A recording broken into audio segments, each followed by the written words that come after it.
When did you realize you married the wrong person? I never thought I'd be the one posting one of these finally left my shitty partner stories, but here we are. It's been a couple months since I packed up Ethan and moved in with my sister, and honestly, it feels like I can breathe for the first time in years. Michael's not a monster or anything. No dramatic abuse or screaming matches, but he was just checked out, like completely. And it took our kid pointing it out in the most heartbreaking way for me to finally pull the trigger. We'd been together since high school, married right after I got pregnant with Ethan at 19.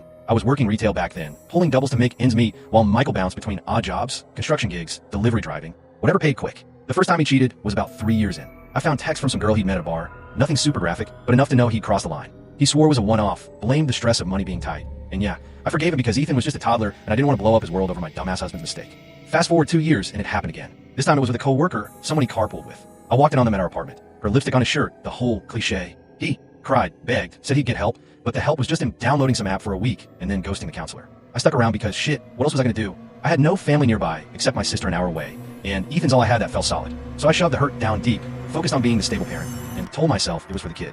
Michael started staying out later, drinking more, but he was still there in the mornings, making half-assed breakfasts or whatever. By last year, though, things got worse. He lost his last steady job, some warehouse thing, and just stopped looking. I'd come home from my shifts at the coffee shop. I'd moved up to supervisor, thank God, because the hours sucked, but the pay was steady.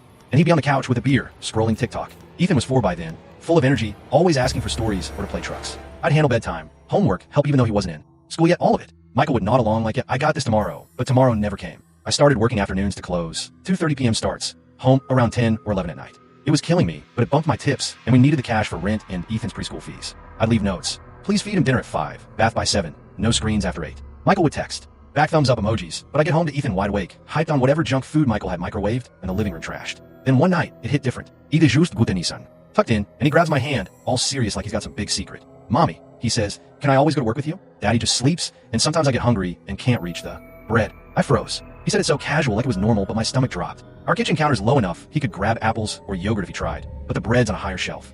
How many times had he been standing on a chair, hungry, while Michael snored through the afternoon? I sat there hugging him, telling him, yeah, buddy, we'll figure something out, but inside I was raging. The next morning, I brought it up over coffee. Ethan said you sleep all day, and he gets hungry. What's going on? Michael just laughed it off at first. Kids say wild shit, he's fine. Then, got defensive when I pushed. I'm unemployed. Sarah, what do you expect? I'm depressed or whatever. He exaggerates. Depressed. Sure, he'd been depressed since high school, but it never stopped him from gaming marathons or hitting the bar with buddies. I didn't buy it, but I let it slide because confronting him always turned into a fight, and Ethan hated when we yelled. Instead, I tested it.